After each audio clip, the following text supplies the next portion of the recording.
स्वागत है आप सबका आपके अपने चैनल न्यू क्वांटम क्लासेस पर। जैसा कि आप जानते हैं कि हम डिस्कशन कर रहे हैं ऑक्सीडेशन नंबर का। तो ऑक्सीडेशन नंबर को हम डिस्कस करने से पहले कुछ बेसिक्स बताएंगे, तभी बात बनेगी। तो बेसिक्स ये हैं कि सबसे पहले ध्यान दो पीरियोडिक टेबल पर। तो जो मॉडर्न पीरियोडिक टेबल है उसमें है ना, फर्स्ट ही ग्रुप एलिमेंट हैं, उनकी सारे एलिमेंट की रेडियो एक्टिव एलिमेंट छोड़ करके CS तक CGM तक ऑक्सीडेशन नंबर हमेशा +1 होता है। हाँ, हाइड्रोजन एक ऐसा एलिमेंट है जिसका ऑक्सीडेशन नंबर +1 भी होता है और -1 भी होता है। कब होता है? जब ये हाइड्रोजन हाइड्राइड की फॉर्म में होता है, किसी मेटल के साथ मेटल का हाइड्राइड बनाता है तब। दूसरी बात, अगर हम फर्स्ट सेकेंड ए ग्रुप की एलिमेंट की बात करें तो वहाँ पर भी ऐसी कंडीशन है। सेकेंड ग्रुप का मतलब होता है 2 इलेक्ट्रॉन आउटर मोस्ट ऑर्बिट में होते हैं, तो वो आराम से ऑक्सीडाइज हो जाता है, एलिमेंट ऑक्सीडेशन हो जाता है और बना लेता है +2 चार्ज। तो सिंपली मैं बता दूं कि जितने भी सिंपल टाइप के आयंस होते हैं, ठीक है, उन पर जो चार्ज होता है वही चार्ज उसका ऑक्सीडेशन नंबर होता है। ऑक्सीडेशन नंबर अपने आप में एक प्रकार का रेजिडुअल चार्ज होता है, एग्जैक्ट बैलेंस नहीं होती पर रेजिडुअल चार्ज होता है। एक बात। दूसरी बात है, ऑक्सीडेशन नंबर फ्रैक्शनल में हो सकता है, माइनस में वैल्यू हो सकती है, पॉजिटिव हो सकती है, ठीक है, 0 भी हो सकती है ऑक्सीडेशन नंबर। मतलब ये हुआ कि जितने भी मेटल्स हैं मेटल्स हैं जैसे मॉलिक्यूल्स हैं और मेटल्स हैं, ठीक है, उनका ऑक्सीडेशन नंबर। अब जब हम यहाँ पे बात कर रहे हैं ना लिथियम की, सोडियम की, पोटेशियम की, सीजियम की, तो ये मेटल की बात नहीं हो रही है, ये फर्स्ट ए ग्रुप के एलिमेंट के आयंस की बात हो रही है। अगर हम नॉर्मल मेटल की बात करेंगे जिस पर कोई चार्ज नहीं है, कंबाइन नहीं है, तो वो हमेशा उस पर 0 होगी बैलेंसिंग, ठीक है। ये मैंने इसलिए लिख दिया है, यहाँ मैंने समझा दिया है। वैसे देखने में आपको थोड़ा अटपटा लगेगा, ये सही है, ये भी सही है, ठीक है।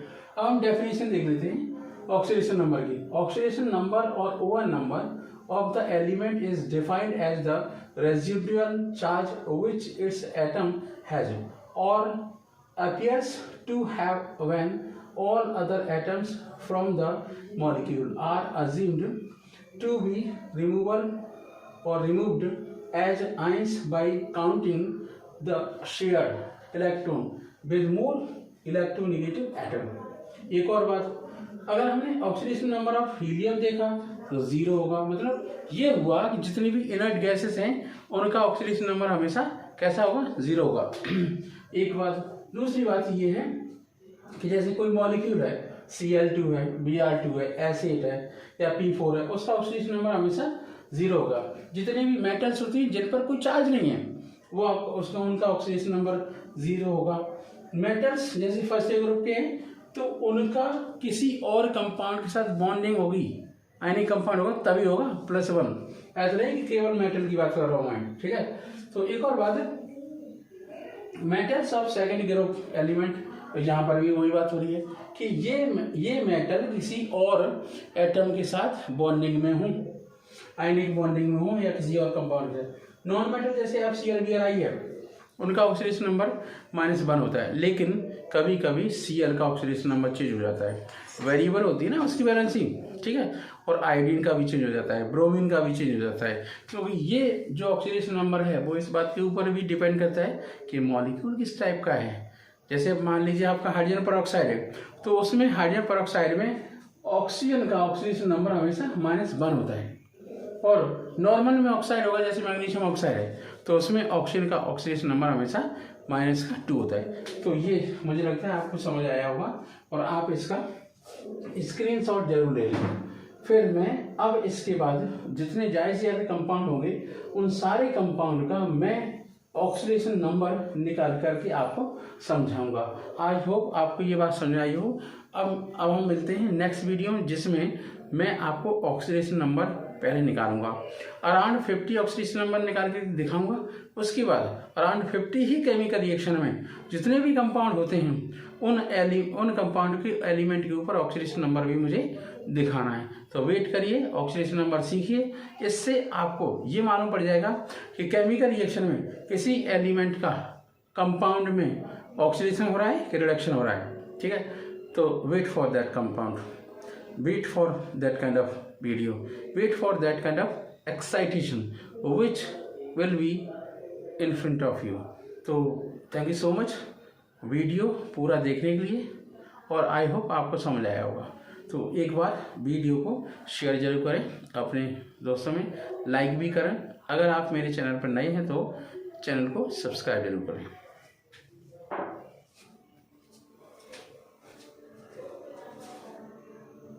आप देखते हैं इन कंपाउंड्स में कुछ एलिमेंट के ऑक्सीडेशन नंबर फाइंड आउट करने हैं, ठीक है। तो अभी ऑक्सीडेशन का बता दिया था मैंने बेसिक कॉन्सेप्ट, किस तरीके से आपको ऑक्सीडेशन नंबर फाइंड आउट करने, पर कैलकुलेशन का विशेष ध्यान रखो। चलिए स्टार्ट करते हैं, यहीं पर करूँगा मैं CO2। तो जिस एलिमेंट का क्वांटम ऑक्सीडेशन नंबर निकालना होता है वहाँ पर लिखेंगे x प्लस ब्रैकेट के अंदर -2 इंटू 2, मतलब ये हुआ इक्वल 0। ऑक्सीजन का ऑक्सीडेशन नंबर -1 -2 है, दो ऑप्शन है, तो ये हो गया आपका -4 इक्वल 0, x इक्वल हो गया प्लस का 4। तो CO2 में कार्बन का ऑक्सीडेशन नंबर प्लस का 4। एक और करते हैं Cr2O7 -2 यहाँ 2x मानते हैं, प्लस ब्रैकेट के अंदर -2 into 7 bracket close equal -2, 2x -14 equal -2, 2x equal -2 plus 14, 2x equal plus 12, x equal 12/2 plus का 6 ऑक्सीडेशन नंबर। चलिए P3O4 में Pv का ऑक्सीडेशन नंबर निकालना है, तो 3x -8 इक्वल 0, इतना तो आपको समझ ही आ गया होगा। फिर है आपका 3x इक्वल प्लस का 8 और x इक्वल हो जाएगा 8/3। मैं पहले भी बता चुका हूँ कि ऑक्सीडेशन नंबर फ्रैक्शन में हो सकता है। एक और करते हैं, है ना, CH2Cl2, इसमें कार्बन का देखना है, तो यहाँ पर हो गया x प्लस का 1 इंटू 2 प्लस ब्रैकेट के अंदर -1 इंटू 2 इक्वल 0। अब इसे सॉल्व करेंगे तो x प्लस 2 -2 इक्वल 0, तो x इक्वल होना चाहिए 0। मतलब ये हुआ ऑक्सीजन H का +2 हो गया, ये -2 हो गया, तो 0 0 होगा। कोई बात नहीं, नो प्रॉब्लम। कार्बन का ऑक्सीजन नंबर 0 भी हो सकता है। अब हम बात करते हैं PO4 -3 की, ठीक है। तो PO4 -3 की बात करने से पहले थोड़ा सा इंडिकेट कर दें कि ये मान लो स्टार लगा दिया, यहाँ पे एक स्टार लगा दिया, तरीके से करते हैं, ठीक है। और भी ऐसे कर लेते हैं, यहाँ पे स्टार लगा लेते हैं, स्टार लगा लेते हैं, तो जो कंपाउंड में हम करेंगे तो वो मान पड़ जाएगा। तो अब है PO4, क्या है PO4 -3, ई का पता करना है, तो x माइनस का 8 इक्वल -3, तो x इक्वल -3, ठीक है, प्लस का 8, तो x इक्वल हो गया प्लस का 5। मतलब PO4 में फॉस्फोरस का ऑक्सीडेशन नंबर प्लस का 5 निकला है। चलिए और देखते हैं, एक और देखते हैं यहाँ पर। तो ये है आपका S2O3 -2। तो अब ये कोई वो तो है नहीं है, सिंपल तरीके से कैलकुलेशन करनी पड़ेगी। तो ये आपका है 2x -6 equal -2, 2x equal -2 plus का 6, 2x इक्वल प्लस का 4, x इक्वल प्लस का 2। ये क्या हुआ, मतलब एस का ऑक्सीडेशन नंबर SO3 -2 में प्लस का 2 है। एक बार फिर चेक कर लेते हैं कहीं कोई गलती तो नहीं है। -2 -6 उधर प्लस का 4 और x की वैल्यू प्लस का 2। एक और देखते हैं HNO3 में n का, तो x यहाँ पर +1, यहाँ -6 equal 0, x -5 equal 0, x equal +5। और भी गुंजाइश है क्या?